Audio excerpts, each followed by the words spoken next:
Ashama harka fuune kabajamtoota hordoftoota JMN nageenyi keenya waaraa bakka jirtan cufaatti isin haa ga'u jecha kun qophii nooleeti. Qophii nooleetiin dhimmoota garaagaraa irratti kan qaaccessinee isiniin geenyu ta'a. Qophii noolee kanaan keessattuu dhimmoota siyaasatii fi haalota yerootiin wal qabatanii keessayyuu wantoota hawaasa keessatti burjaaja'insa fi dubbileewwan ijoo ta'anii hawaasa keessatti garaagarummaawwan adda addaa uumuudhaaf namoonni adda addaa itti fayyadaman saniin wal qabatee nummoo sana irraa qaaccessuun keessattuu dhimmoota hawaasummaa, siyaasa, diinagdee, barnoota fayyaa waan cufarratti gulaallee wanta isiniin gahuu qabnu xiinxala keenya kan isiniin geenyu ta'a. Qophiin noolee egaa yeroo fi guyyaa isaa eeggate yeroo kana karaa JMN kan isin bira ga'uudha. Qophiin noolee har'aa qopheessee isin waliin turtii kan godhu ani Rabbirraa Leenjisaati. Waa'illi kiyya qalbeessaa toleeraa nu waliin isin faana turtii taasisa. Egaa haga xumura qophii keenyatti nu faana bu'aa isinin jenna. Egaa qophii keenya qophii noolee JMN irra qophii haaraadha. Qophiin noolee keessattuu qaaccessa dhimmoota siyaasatiin wal qabatan hawaasa keenya keessatti garaagarummaa fi hawaasa keenya keessatti wantoota wal dhabdeellee uuman maal fakkaata kan jedhu nus duuka buune torbee keessaa guyyaa lama qophii nooleetiin sa'aatii isaa eegne yeroo kana kan dhaggeeffattoota keenyaan geenyu ta'a. Qophii noolee keenya har'aatiin immoo dhimmoota imala waggoota torban jijjiiramaa darban keessatti imalli waggoota torbanii maal fakkaata? Imala waggoota torbanii kana dura hoo maaltu ture kan jedhu wal qabatee waan muraasa kana irraa kaasnu ta'a. Keessattuu waggoota torban kana dura Oromoon roga hundaan qabsoowwan garaagaraatii fi bifoota adda addaatiin qabsoo gaggeessate kan inni ture.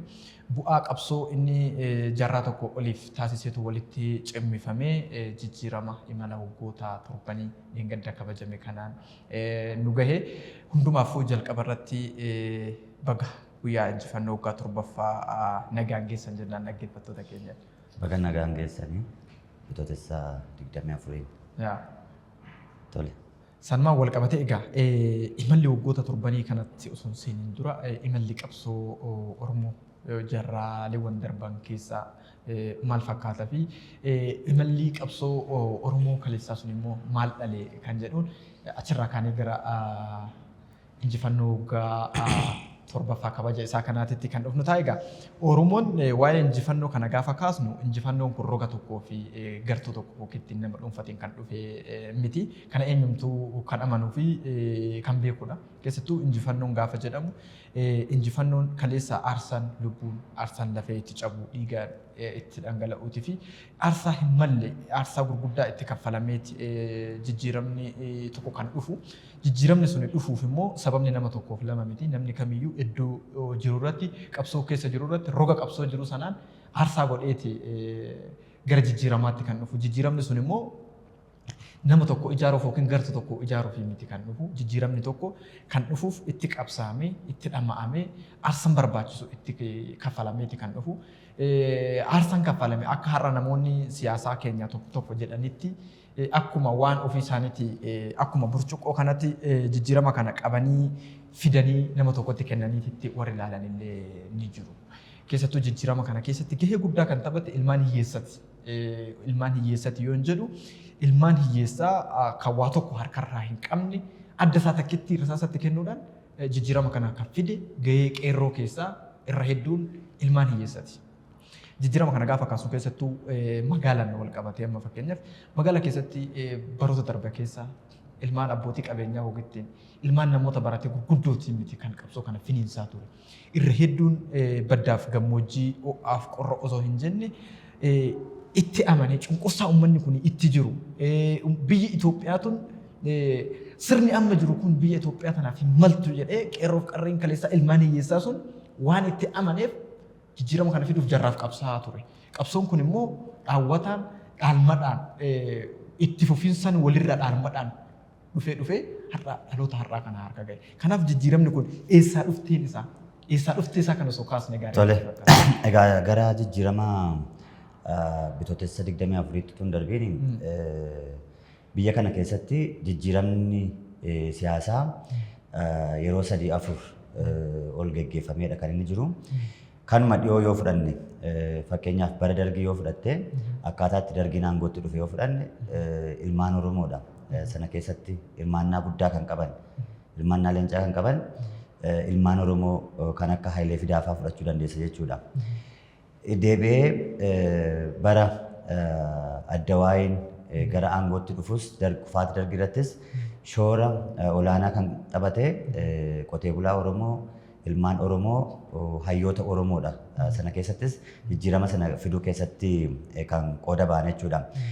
Garuu immoo garaagarummaan isaa maalidha kan jedhu ilaallu. Garaagarummaan isaa maalinni jijjiiramoota warra waggoota lamaanii kan bara dargii fi bara Addawaayii yoo fudhatte ilmaan Oromoo jijjiirama kana fidaniitiyyuu masaraadhaan ga'anii ofii isaanii manatti galu jechuudha. So qabsoon irraa butamaadha kan inni ture.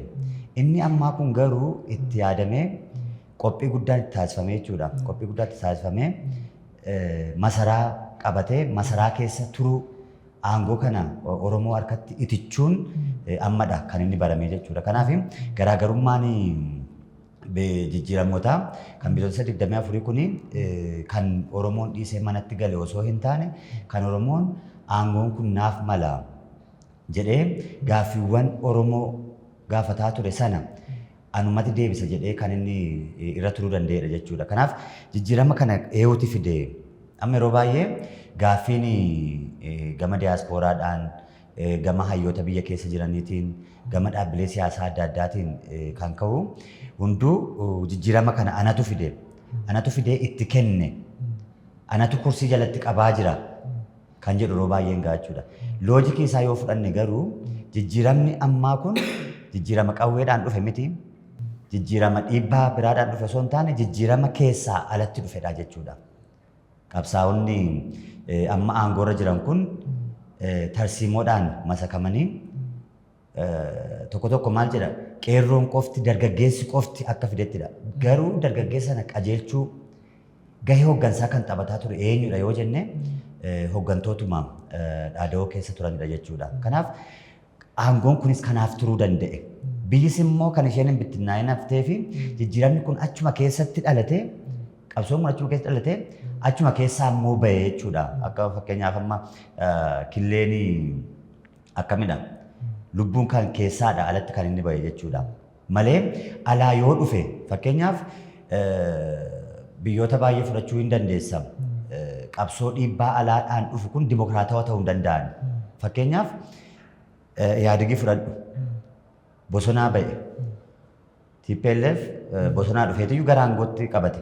Garuu dimokiraatawaa ta'uu hin dandeenye. Maaliif uummata keessaa miti fedhii uummataatiin kan dhufe miti jechuudha.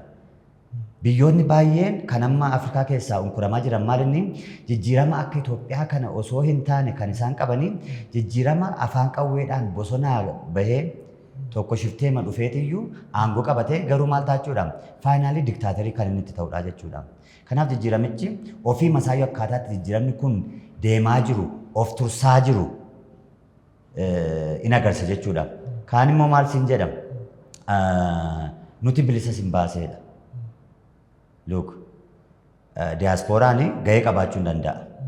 Gahee diyaaspooraa zeeroodhaan kan baay'istu miti.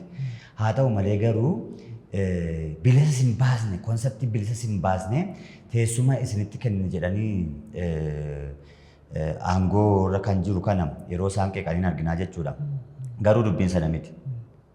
Eenyu akka bilisa baase, eenyu akka bilisoome waan itti argitudha jechuudha. Dhaabbilee siyaasaa waggoota hedduudhaaf Eertiraatti hojii guyyaadhaan bulaa turanii muummicha ministeeraadha kan akka biyyatti galan godhe. Kanneen Ijiptii turan kan biyyatti galche muummicha ministeeraadha. Diyaaspooraa Awurooppaa fi Ameerikaa keessa jiru akkaataa isaan itti galan hundi keenya hin beeknaa jechuudha. Maal biyya kana keessa jira waan ta'eef jechuudha. Mee keessattuu warra nu qofatu jijjiirama fidee nu qofatu teessoo isin jalatti qabe jedhu kanaaf wanti deebii ta'a jedhee kaasu duubatti deebinee jijjiiramuma kanayyuu fi imala qabsoo laaluu barbaachisa. Maaliif jennaan yoo seena irratti yeroo baay'ee biyya Itoophiyaa kana keessatti garkeenya osoo hin deebiin dura har'a biyya Itoophiyaa kana yeroo baay'ee kan walchiisu seenaa kaleessaa akka hin taanetti barreeffamuu fi seeneffamuu isaati. har'as wanti Oromoo keessatti gama jijjiiramaatii fi gama qabsootiin mul'atu warra kaleessa waa'ee qabsootii fi lafa rakkoo Oromoo hin jirretu har'a anatu kursii isin jalatti qabaa jira anatu immoo qabsoo kana masa keessi asiin ga'e warra jedhee yaadutu jira. Kanaaf immoo dudduuba deebinee qabsoo Oromoo imala qabsoo Oromoo laaluu barbaachisa. Kun immoo warra imala qabsoo kana hin dubbisne yookiin hin qoranneef akka qoratan illee dhaamaaf maaliif jennaan qabsoon Oromoo kun eessarraa ka'ee eessatti qabsoo Oromoo bira darbe immoo qabsoon Itoophiyaa kun eessarraa ka'ee eessatti har'a hoo sadarkaa akkamiitti irra jira boru hoo fuulleeffannaan isaa maal fakkaata kan jedhu akka laalan dhaamaaf kana yoon jedhu maseenummaan qabsoo Oromoo jaarraadhaan lakkoofse maali kan jedhu laaluun barbaachisaa natti fakkaata.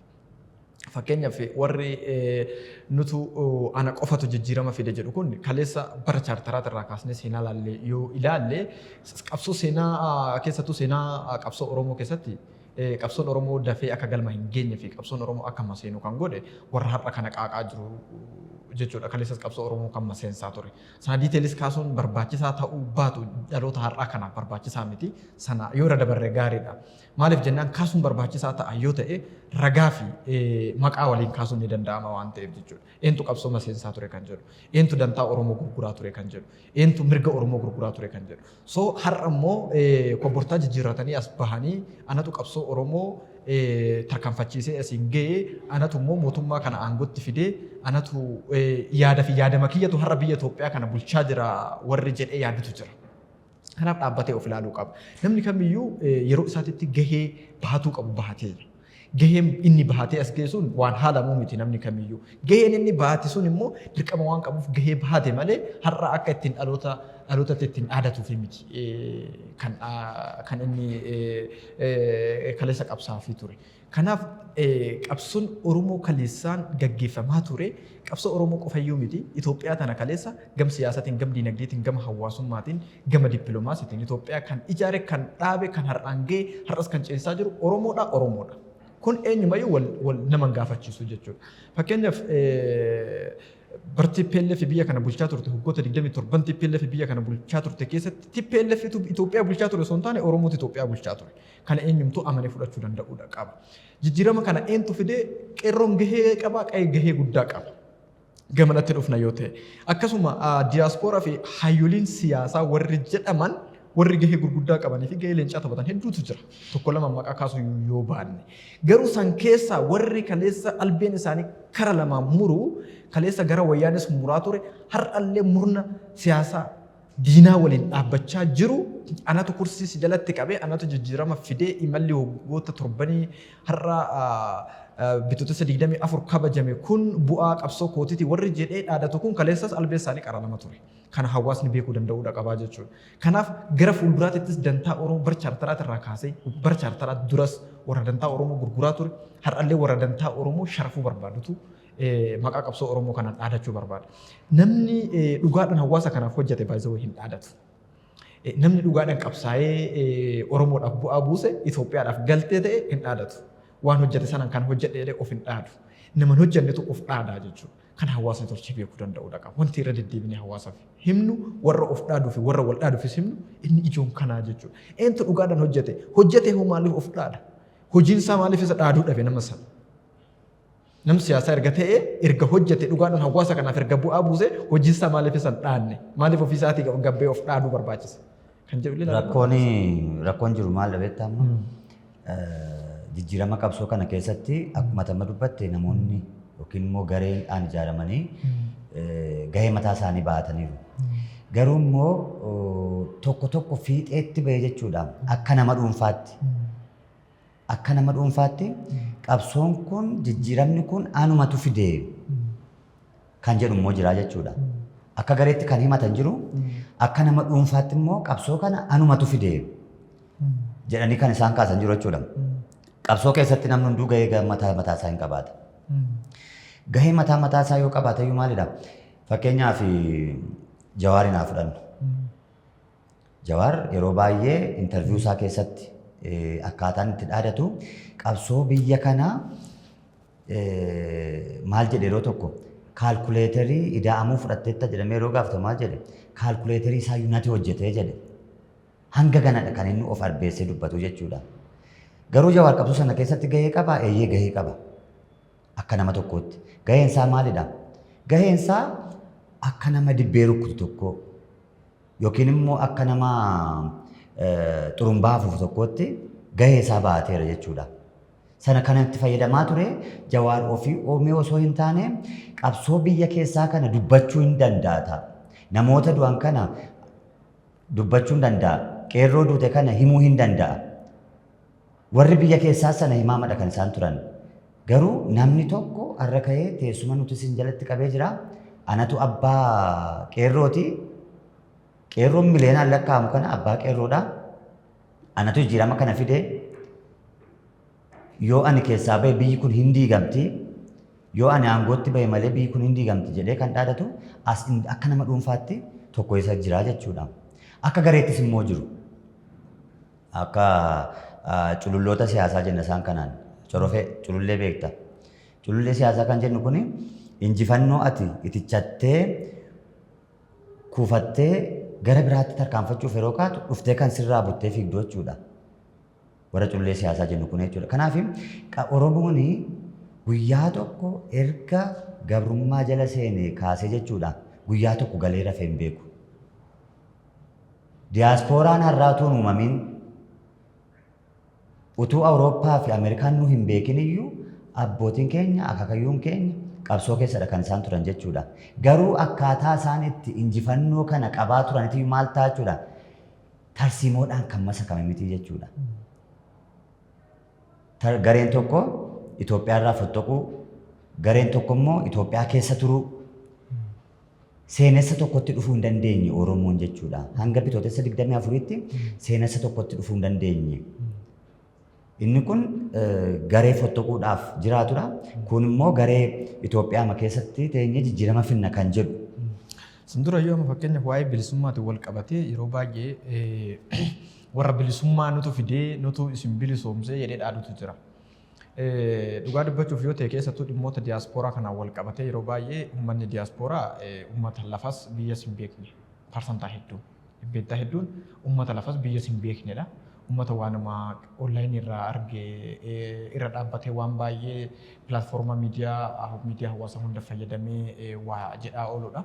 Sanaan wal qabatee ummata biyya kana keessa jirutu qabsaa'ee diyaaspooraa bilisa baase moo diyaasporatu ummata biyya kana bilisa baase kan jedhu sana addaan beekuun murteessaa waan natti fakkaateef waan kana kaasa murteessaadha jedhee waan yaadeef. Keessattuu diyaasporaan kaleessa asii baqate buufata xiyyaaraa booletti hababaadhaan kan simatame waan ummanni as keessa jiru qeerroof qarreen warri kaleessa sirnoota adda addaa keessa ture sirna san keessatti qabsaa'aa ture qabsaa'ee waan bilisa isaan baase booletti hababaan kennamee fi simataman. Isaantu nu bilisa baasee yookiin uummata biyya kanaa bilisa baasee osoo hin taane uummata biyya kanaatti bilisa baasee kan isaan gara biyyaatti deebi'an erga biyyi bilisoomte. Erga biyyi bilisoomte gara biyyaatti dhufan. Kun miidiyaa qabu sassaabbatee dhufe. Even namoonni kun yeroo gara biyyaa dhufan lammii biyya lamaa ta'anidha kan isaan dhufan. Tokko lammii biyya Ameerikaadha. As dhufee immoo uummanni deggeree mootummaan deggeree immoo lammii Itoophiyaadha. Yeroo biyya keessa olii gadi fiigee akka sangaa didaa biyya unkuru lammii Itoophiyaadha. Yeroo immoo seera jala immoo nan oolcha yoo jettu immoo maal ta'a? Ani lammii Ameerikaadha jedha. So identity lama qabu, biyya lama qabu isaan. Qeerroof qarreen yookiin immoo hoggansi jijjiirama kana keessatti hirmaate aarsaa ta'e biyya lama hin qabu. Biyya lama hin qabu. Jarri kun garuu biyya lama qabu, hin simatamanii abaaboo kennamee fi rakkoon iyyuu achirraadha kan inni madde. Akkaataa itti jijjiirama kana keessatti namoota akkasiidhaaf bakki kenname maal godheera jechuudha. Naareeshinii dogoggoraa keessa isaan galcheera jechuudha. Ilaalcha isaan ofiif qaban gara biraatti jijjiireera. Akkaataa itti jalqaba jijjiiramni kanaa xiqqoo ishee maal ta'e ture seeraan hin to'atamne ture. To'atama qofayyuu miti. Anamma achirratti wanti ani ilaale mootummaan yeroo isaaniif simannaa godhus yeroo isaaniif bakka kennuufis yeroo isaaniif eegduu ramadee yeroo isaaniif konkolaataa ramadee mana ramadee waa hedduu godhuus uummanni gaafatee miti mootummaan ofii isaatii yaadanii malaaf jedhee gochaa ture. Garuu eenyuuf dursa kennuu qaba ture mootummaan. Warra qeerroof qarree asitti itti dhiigee harkatti citee luka itti dhabee bar warri kaleessa sirnoota adda addaa keessa taa'ee dhabamsiifame meeqatu jira. Kan maatiin isaanii faca'ee alarratti hafe meeqatu jira. Baruma wayyaanee mootummaa wayyaanee keessa taa'ee OPDO keessa taa'ee waan qabsaa'e qofaaf kan dhabamsiifame meeqatu jira. Kan maqaan isaa hin kaa'amne kan maatiin isaa faca'ee hafe. Kan harki xiccite qeerroo meeqatu jira. Kan lukti xiccite qeerroo meeqatu jira. Silaa mootummaan osoo isaaniif dursa kennuu qabu diyaaspooraa biyya lama qabu kennee har'a immoo akka inni biyya diiguuf karaa bane. Pilaatfoormaa sadan siin jedhee fakkaataatti jijjiiramni sun jalqaba irratti qabamaa ture. Xiqqoo ishee namoota diyaaspooraa isaa ta'an dhaabbilee siyaasaa biyya alaa turan kana xiqqoo ishee maal godheera goobseera. Abbaa qabsoo isaan godhe. Fudhadhu addi bilisummaa Oromoo kan Eertiraa ture. Yeroo bara wayyaanee sana lola hagas jedhamu geggeessuu hin dandeenye. Garuu barii jijjiiramaa irratti isaan galan isaan kun wayyaaneedhaan kan simatee ni Maqaleetti simatee laaqana nyaachisee alaabaa qabanii hin beekne qabanii taa'anii kan simatan wayyaanotadha. So isaan jijjiiramni kun gaa maal ta'e jechuudha haandil gochuu irratti iddoo tokkotti sassaabuu irratti rakkoo uumamee turetu maal godhe jechuudha. Namoota amma nutu biyya ijaaree nutu sirna ijaaree nuti maal godhe jedhanii abbaa murtii ta'an kana akka isaanii gooban kan godhe akkaataa itti jijjiiramni bitootessa 24 kun itti qabamedha jechuudha. Abbaa qabsoo itti ta'anii jechuudha. Abbaa hiree qeerrootti ta'anii jechuudha. Deebi'anillee qeerroo kana deebisnee hin ijaarraa hin jenne jarumtiyyuu gahee hin qabaatu ijaaruu keessatti mootummaa qofaa miti. Eessa jira maatiin yeroo sana buqqa'e uummata Somaalee keessaa Oromoon gaafa buqqa'e eenyudha kan dhaabeen mootummaadhaan uummata miliyoonaan lakkaa'amu naannoo Shaggar kana kan buufatanii jiran jechuudha. Oromoo achi buqqa'e kan hundeesse mootummaadha. Guyyaa tokko dhaabbileen siyaasaa kun fakkeenyaaf adda bilisummaa Oromoo fudhadhu maqaa kootiin buqqaatanii maqaa Oromootiin buqqaatanii jedhee lafa isaan jiran eenyutu ilaalee beeka. Haati ilmoo ishee awwaaltee eenyutu ilaalee beeka. Maatii qeerraa buqqa'e kana maatii jireenyi isaa sababa qabsoo Oromoo kanaan burjaajee eessatti ilaalanii beeku. Ammas immoo deebi'anii maalidha kan isaan barbaadan? Ammas deebi'anii marsaa lammaffaa fixiinsi uummataa akka uumamu. Oromoon kun deebi'ee akka inni shakkamu barreeffamoota isaanii irratti argita yoo ta'e barreeffama barreessaniin ibsa kennaniin maalidha? Akka uummanni biraa Oromoo shakku kan hojjetaa jiru isaanuma kanadha jechuudha. Warruma qabsoo kana nuti fide nuti sirnatti teessumatti sin fide kan jedhu kanatti deebisanii akka Oromoon shakkamu godhaa jiru jechuudha. Waan sadii Oromoon guyyaa tokko ani ofii qofiif yookiin citeen ba'aa yookiin immoo warra kaan dhabamsiisee yookiin warra kaan iddoo biraatti qabeen ofii koo qofaaf jiraadha biyya kana keessa jedhee guyyaa tokko qabsaa hin beeku Oromoon. Oromoon walitti bu'iinsa saba kan waliinuu hin qabu. Saba kan waliinuu rakkoo hin qabu Oromoon. Oromoon saba biraa waliin rakkoon inni qabu yoo jiraate qixa keetiin seenaan koo haa seeneffamudha. Waa'een koo haa himamu. Oromoon walqixxummaadhaaf qabsaa'e. Walqixxummaaf qabsaa'aa ture kaleessa sarras walqixxummaadhaaf gaafin isaas gaafii walqixxummaati malee gaafii olaantummaati. Gaafii olaantummaa. Oromoon har'a biyya bulchaa jira jedhama. Oromoon har'a akka waliigalaatti itti gaafa laalle iddoo isaaf maluun arganne. Hin arganne. Federaala keessa isa ta'u seektaraalee hundumarratti qixa isa barbaachisuuf aangoon qooddanne Oromoon waan isaan maluun arganne Oromoon. Oromoon erga jijjiiramni kun dhufee waan isaan maluyyuu irraa hanqate maaliif jennaan Oromoo kanaa miti kan maluuf ture. Oromoo jechuun uummata guddaa uummata Itoophiyaa miti uummata biyya Afrikaa kana hoogganuu danda'udha Oromoo jechuun. Gad buusanii waanuma booksii xiqqoo keessatti fireem godhanii Oromoo kana ilaaluun abbootiin siyaasaa keenyaan yeroo baay'ee na dhiba. Oromoo kana ganduma tokko idduma tokkotti itti dalla'anii ilaaluun kun akkamitti akka isaan uummata guddaa kana yaadan na dhiba'an. Uummanni kun bar akkuma baay'ina isaa hayyuu fi beekaa hedduu qaba. Hayyuu fi beekan bar guddummaa umuriitiin miti. Dargaggeessa bar umurii 13 umurii 15 hin caalletu kaleessatti dhiigaa ture jijjiirama kana fiduudhaaf. Itti wareegamaa ture. eenyummaa isaa hubatee maalummaa qabsoo hubatee cunqursaa keessa akka jiru hubatee walqixxummaatti amanuu qabna. Oromoon akkuma saba kamiituu walqixxum aadaan isaa eenyummaan isaa afaan isaa kabajamuu qaba jedheeti ilmi umurii 13 ilmi umurii 15 eenyummaa isaa baree itti wareegamaa ture. Warruma kaleessa itti wareegamaa ture santu har'a jijjiirama fidee injifannoo waggaa 7 kanas kabajaa jira. Warruma kaleessa baadiyyaatti itti hidhamaa ture, itti reebamaa ture, itti hidhamaa ture santu har'as jijjiirama kana utubaa jira. Fakkeenyaaf deeggarda gara marsaalee miidiyaa hawaasaa kanarratti waan argaa ture. Kabaja kanaaf naannoo Ambootii fi Koyyee Facceetii irratti akka dansaa ta'e bahame. Iddoo kan lamaan qofa keessatti miti kan bahame hiriirri deeggarsaa kun. Bar Gimboo Sabaatti warra kaleessa Gimboo Sabaatti jedhee Tigree waliin gugguufee Gimboo Sabaatti kabajaa turetu har'a injifannoo waggaa 7ffaa jijjiirama bitootessa 24 kana qeeqa. Maaliif qeeqa? Dantaa Oromoo giddu galeeffatee osoo hin taane dantaa isaatti keessaa dhabameef qeeqa beeki. Qeerroon Koyyee Faccee akka fakkeenyatti waan isaan kaasaniifan biriif godhee qeerroo Koyyee Facceetii fi qeerroo Amboo kaase. Qeerroon Jimmaas qeerroo Wallaggaas qeerroon Harargees itti uummanna raayyaa Aseeboos kutaa Oromiyaa hundumaatu kan jijjiirama kanatti amane bee deeggaraa ture argaa turre waan ta'eef. Garuu keessaa baasanii waa'ee Koyyee Facceetii fi waa'ee Amboo kaasuu maaliif barbaachise? Bar kaleessa Amboo caala kamni jijjiirama kana finiinse kutaa hunduma keessas jiraatu akka adda durummaatti ka'amaa ture.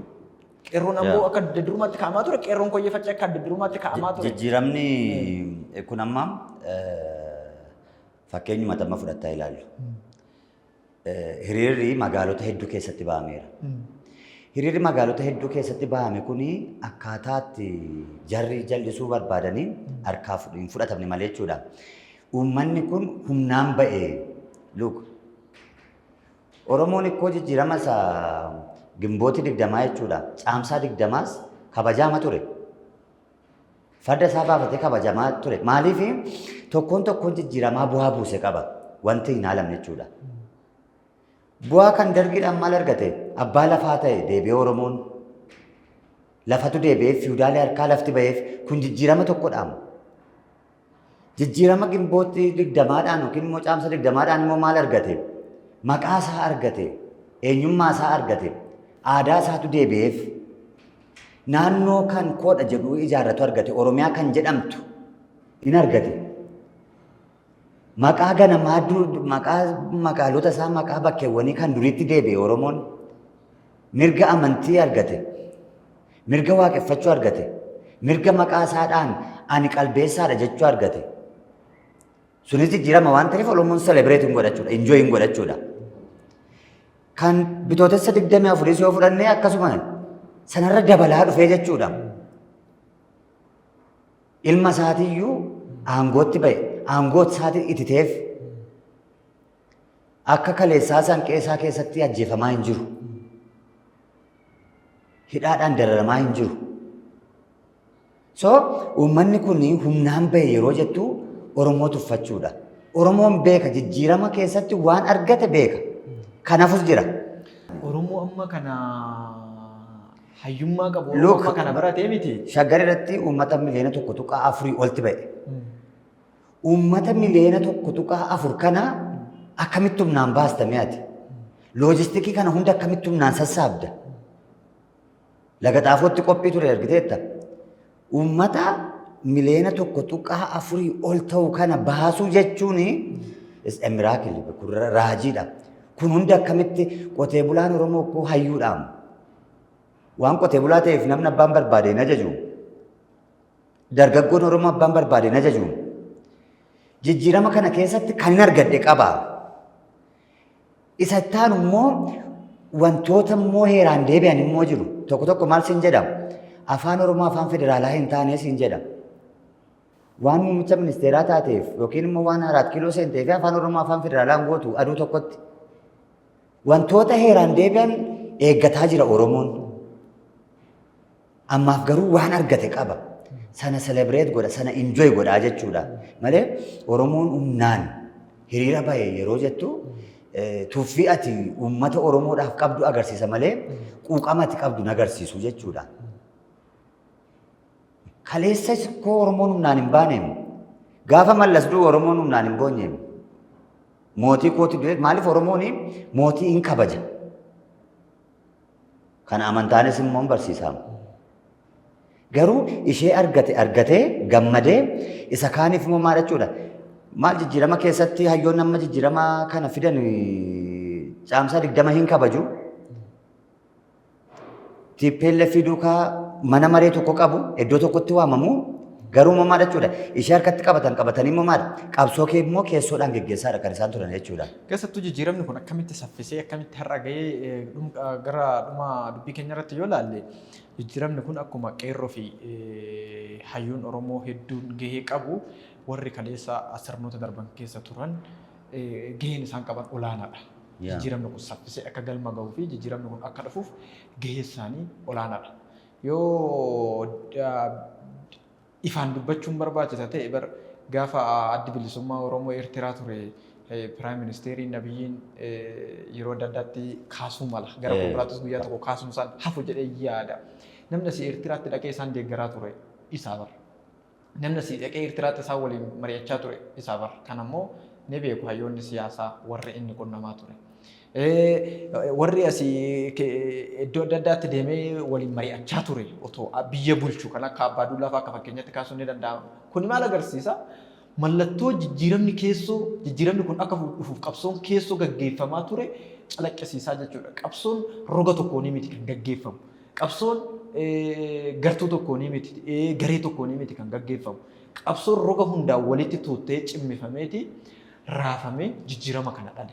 Jijjiiramni kun immoo kan dhufe akka namoonni tokko of mi'eessuu fi ana malee amala finxaalessummaa qaban anaan malee jedhan kun anatu fuudhee akkuma waan qodaan bishaan itti dhugamu kun nama kennamuutitti jijjiirama kana waanuma as keessatti buusee yookiin injifannoo kana as keessatti buusee hoodhaa jedhee itti kenne.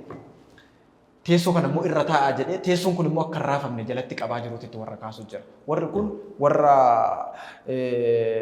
jijjiirama kana fiduu keessatti xiqqoos ta'u guddoos ta'u gahees qabaatan amma kana bahanii of dhaadhuun isaanii gaariin ture. Egaa sagantaa keenya har'aa yeroo keenya waliin deemu asumarratti yoo goolabne gaariin natti fakkaata. Tole galatoomne. Hayyee kabajamtoota hordoftoota JMN kun qophii noolitti qophiin noolee akkuma isiniin gahaa turre dhimmoota garaagaraa irratti marii kan taasifamudha. Qophiin noolee caayyaa gaaddisa isarratti immoo yeroo adda addaatti keessummoota illee affeeruudhaan isin biraan kan geenyuu fi wantoota dhimmoota hawaasa keessatti burjaajinsa uuman irraa waan muraasa kan isiniin geenyu ta'a. Egaa qophiin noolee keenya har'aa asumarratti kan goolabamu ta'a. Qophiin noolee qopheessuunis waliin turtii kan godhe ani Rabbiraa Leenjisaati. Waahilli kiyya qalbeessaa toleraan waliin turtii godhe haga xumuraatti waan dhufan hin taataniif ulfaadhaa horaa bulaa deebanaa.